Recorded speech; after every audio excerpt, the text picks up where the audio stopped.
Good morning, everyone. We are coming to you live via YouTube streaming, via Facebook streaming, and also via Skype group. Each one of you is welcome to this morning's live streaming, Saturday, 7th of July 2018.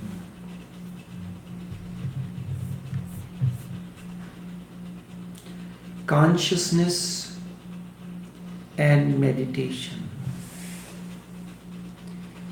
Many seekers and intellectuals have tried and continue to try to translate the messages of the masters and other enlightened ones from the language they do not resonate with or understand its nuances. Each word a master uses has a certain nuance comprising of gaps between words, intonation, choice of the words, voice modulation, and many more such things. Together these create an energy field with a certain frequency and wavelength. Wavelength is of light and frequency is of the sound.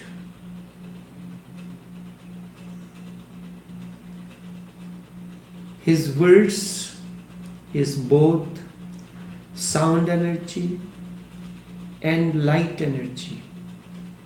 Combined together, it is known as tawajjuh in Sufi terminology. Tawajjuh contains two aspects: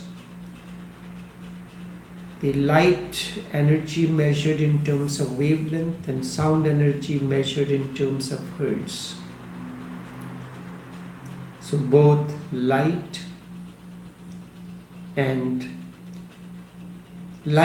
activates the heart center, the sound activates the hearing, and together light and sound interact with the center of expression. A word is a mere container.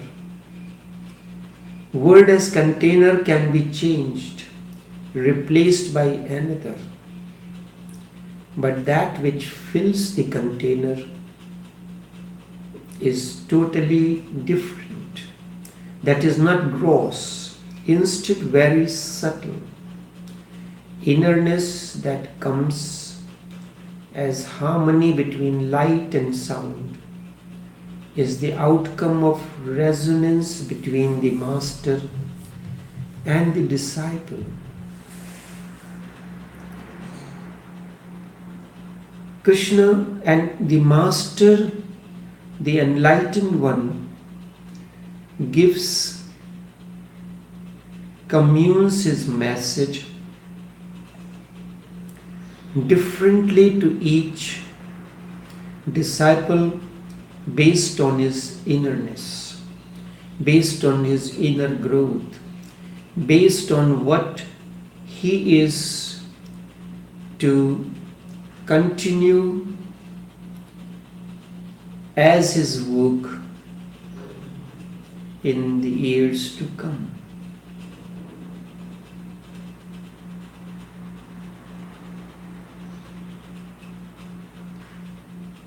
This is always happens.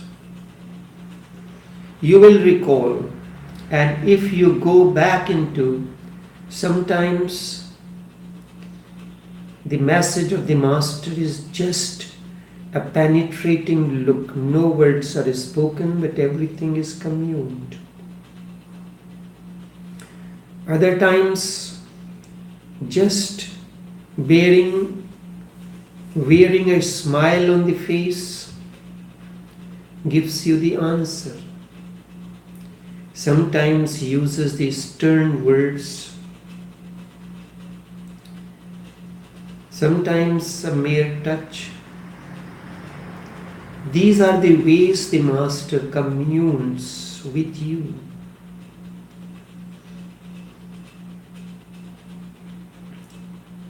Krishna played the flute for Radha, and the message of love and awakening echoed through the sound waves, and it resonated with that of Radha, and she understood it. She was transformed.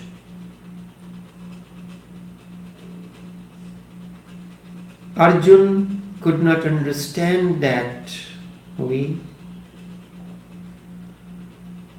He was to be given a message in a different form. The words were used. But in fact,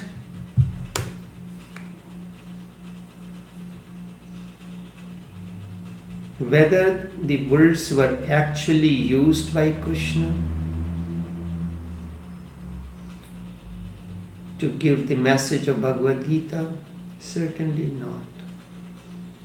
Do you think between Hazrat Payghambar Sallallahu Alaihi Wasallam and Hazrat Abu Bakr there was any spoken words?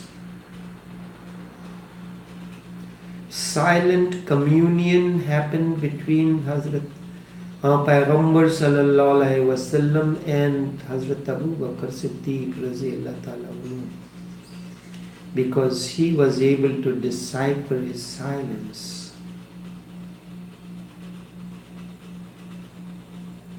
And now intellectuals go on giving so many interpretations of a single word used by the Holy Prophet,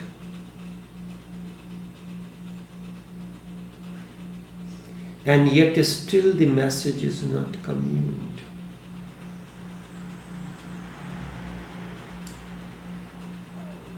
The actual composition that forms, that is the shape, the form of Bhagavad Gita, was the creation of sage Vedavyas.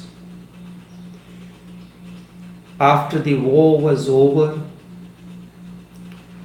he thought of preserving this message, realizing its significance for the humanity to come.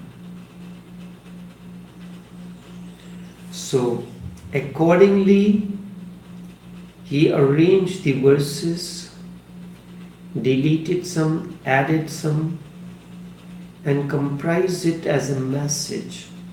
He was capable himself because Vedavyas was another incarnation of Krishna, resonated with Krishna.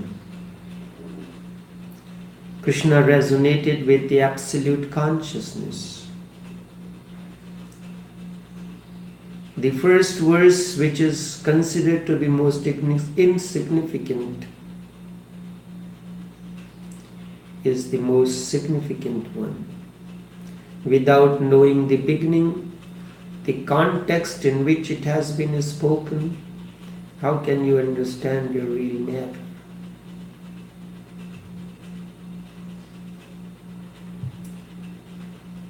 And it is written in the past sense. What did the sons of Pandu and that of my own did, arrayed in the battlefield, desirous to fight? Explain to me, O Sanjay. Many times I had spoken on this. That time there was a certain inner discipline of war. The war will begin with the sunrise, and as the sun set, the day's proceedings will come to an end. Just like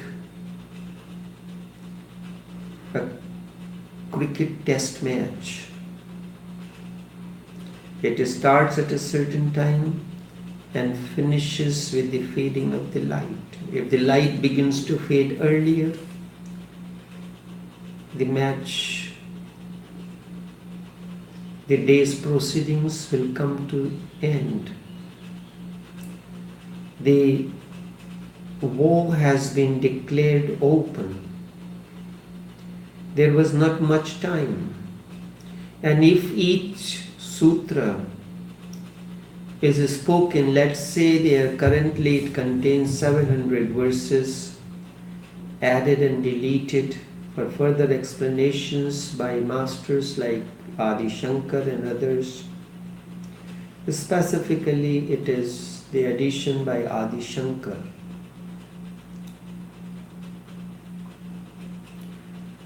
Each verse, if it is properly chanted, is spoken, it will take 1.5 to 2 minutes. That much time was not there. And it's not that the first day the war did not take place. If it took place on the first day, then the message of Bhagavad Gita would have not continued. Arjuna was the receiving end. His inner capabilities were ready to receive the message, to commune with that, with the innerness of Krishna. And it was commune. This is how, when a living sheikh transfers the estate of Khalifa Khas, the chief disciple, onto him, it is done in that way. Along with, if he wishes, he can give a few spoken instructions, specifically when the sheikh chooses something like this, it is for the humanity, for the masses. Through him, he gives the message. For instance, when Lalaji bestowed the total Ijazat Khilafat, the authority onto Brij Mohan Lal, he said, first, never try to be a master. Try to serve the humanity as a servant, custodian. Never promise that this particular thing will be done in a certain period of time.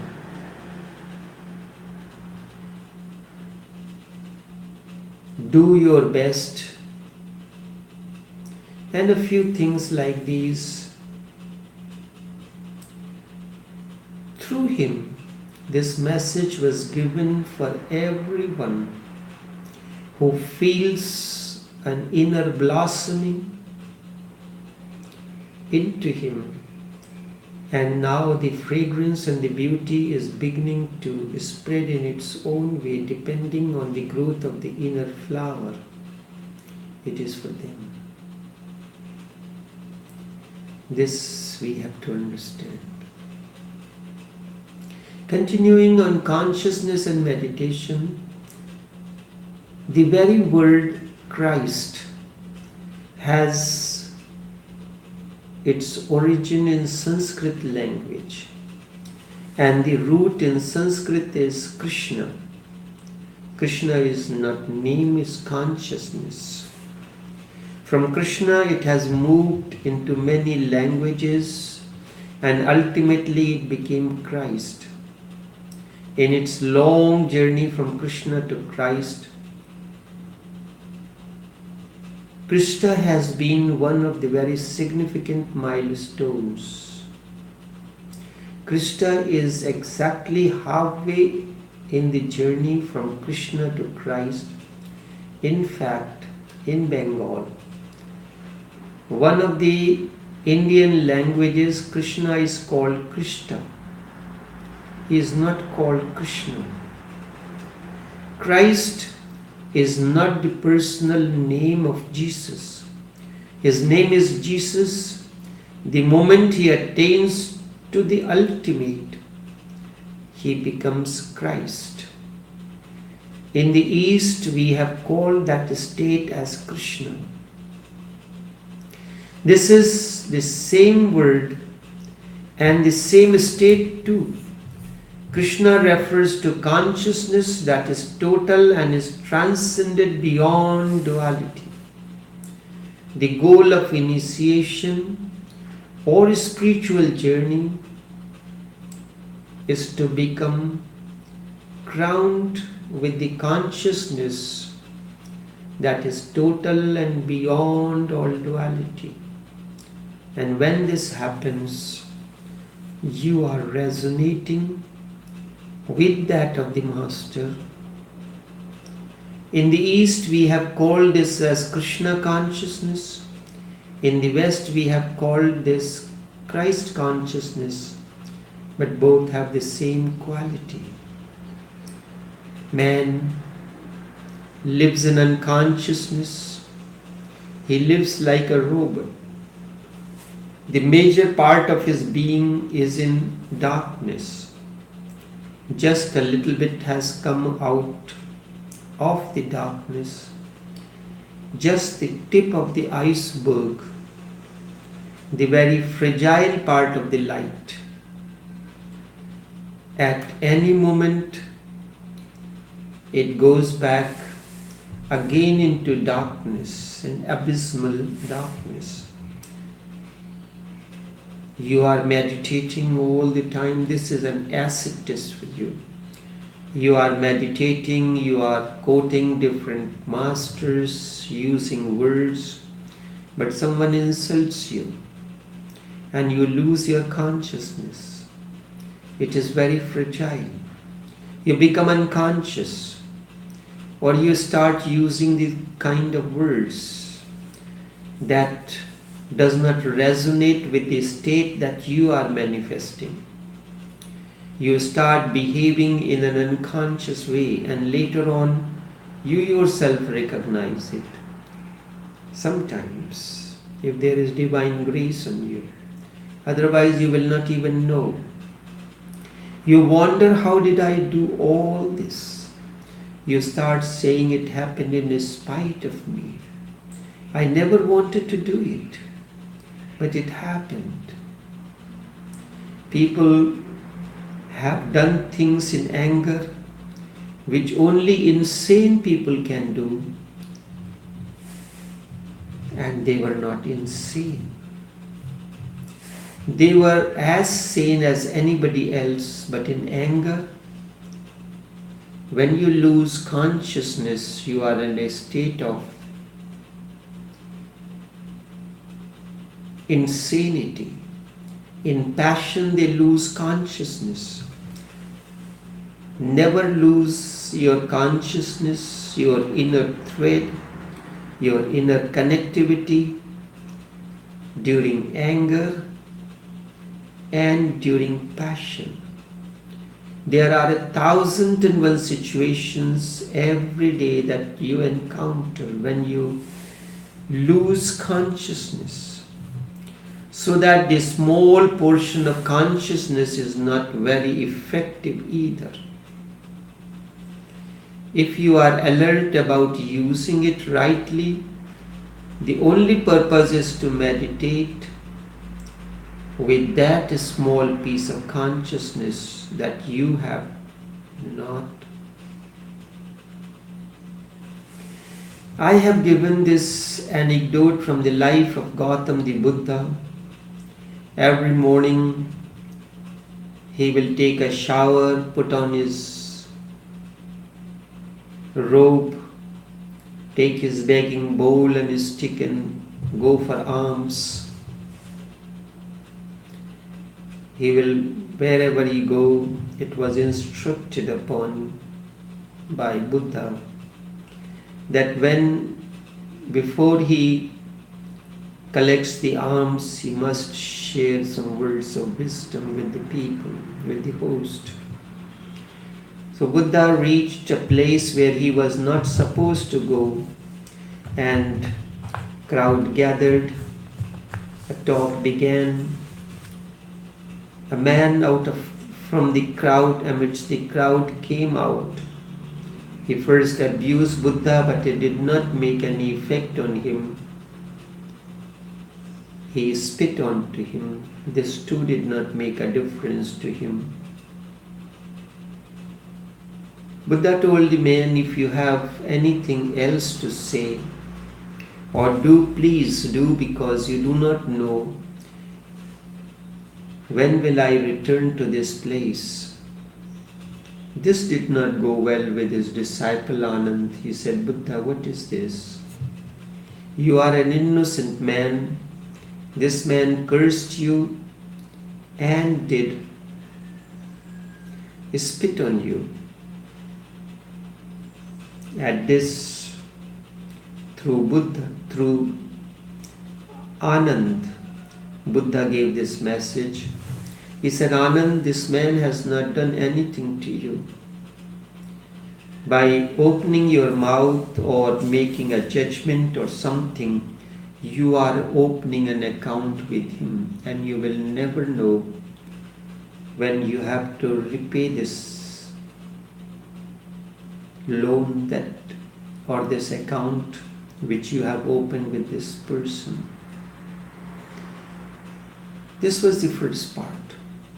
We go on unnecessarily interfering in the matters of others, considering it a great thing.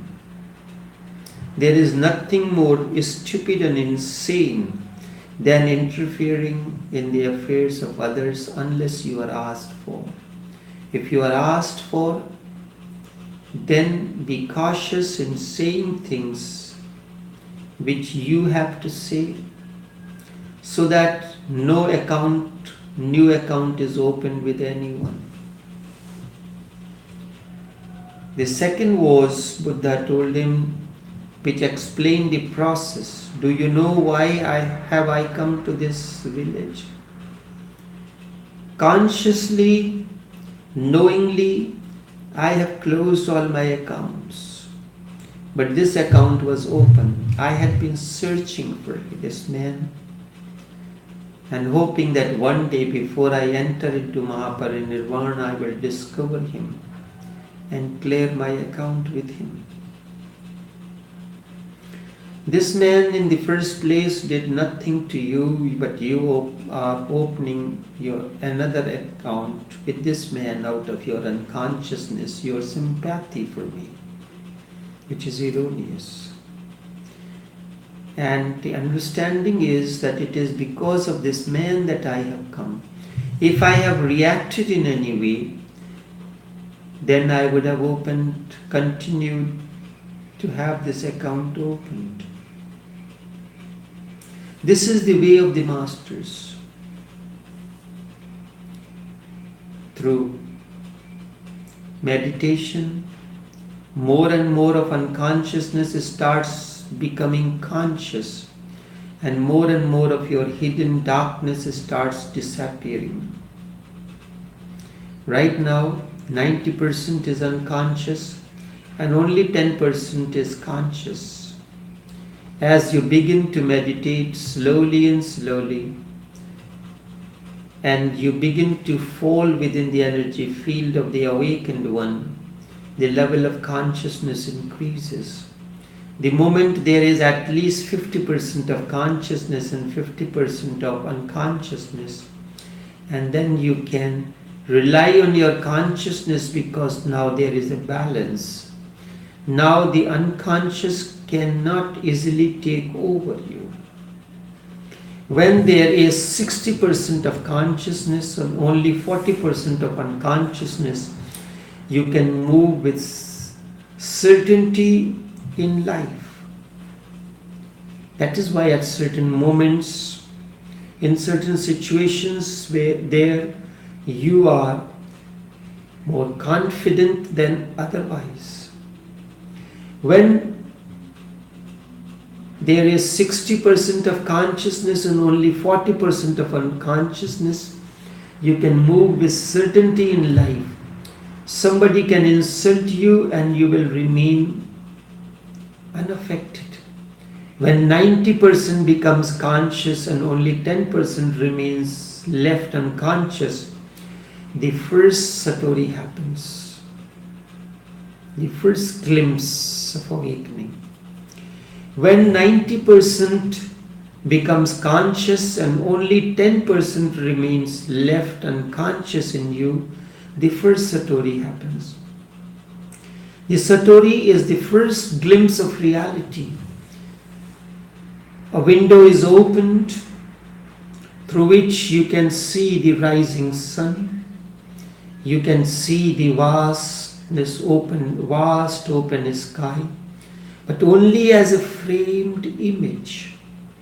Through the window frame becomes like the frame on an image. The satori is the first glimpse of reality, and in that 10% many satoris happen. However, the last three are absolutely necessary. Last three are absolutely necessary. And even that 10% is transformed in consciousness. It is transformed in three parts. The first part gives you the first satori. The second part gives you the second satori, and the third part gives you the state of samadhi, the complete dissolution. When 100% of your being is conscious, you call it the dissolution or the state of samadhi. The very word samadhi means one has arrived at absolute equanimity. Sam means equanimity, at absolute equilibrium. Now nothing can disturb you, even death cannot disturb you. Even death cannot disturb you. That is the goal of a spiritual life, to arrive at 100% consciousness. At that moment, one is Christ, a Krishna, a Buddha, or whatsoever name one wants to use it. These are just names. Whether you call it Sheikh or taoshobuddha or Buddha or any name. However, the real thing is 100% consciousness. Real thing is 100% consciousness. Indeed, it is possible. Everybody is born with the potentiality. You have to just work hard upon it to change. And that small piece of consciousness can be used to transform the whole being into consciousness, the glowing, the rising of the inner sun of awakening. It can become a trigger point. In the beginning it is just a small light flickering, but you can create more and more light through it. More and more light through it. It is just a small candle, but more candles can be lit. More candles can be lit by one. A chain of candles can be lit through it, and your whole life becomes then a festival of light. And then your whole life becomes a festival of lights. In India, every year, and throughout the world, amidst the Hindu community, we celebrate one night, the festival of lights. People burn thousands of candles and small lamps. The whole country celebrates the festival of light. That night is the night when Mahabir, one of the greatest mystics ever, became enlightened. And it is very special night in that way, because Mahabir is the only person who became enlightened on the darkest night. Buddha became enlightened on the full moon night. Buddha was enlightened on a full moon night, and Mahabir became enlightened on the no moon night. That is very significant. It is a very rare phenomenon. Almost all enlightened people have become enlightened either on full moon night or very close to it. Except for Mahabir, I have never come across another person who has become enlightened on the darkest night. Hence we celebrate that night, the darkest night, as the festival of lights. As the festival of lights. But people have completely forgotten the significance. They go on observing the festival of light as a ritual. There are thousands who do not even connect it with Mahabir. There are millions who do not even know the name of Mahabir or know that it has anything to do with Mahabir. But it shows one thing, that even if you are living in the darkest night, the significance is that even if you are living in the darkest night, there is possibility that it can be transformed into the festival of light. So there is no need to feel hopeless. Even the darkest night has a dawn to it. Even the darkest night has a dawn to it. Just understand.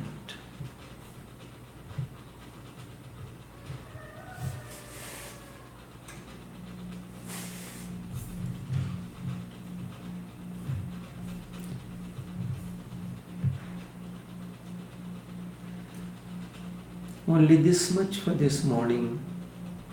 Until tomorrow, take care and do have a pleasant day.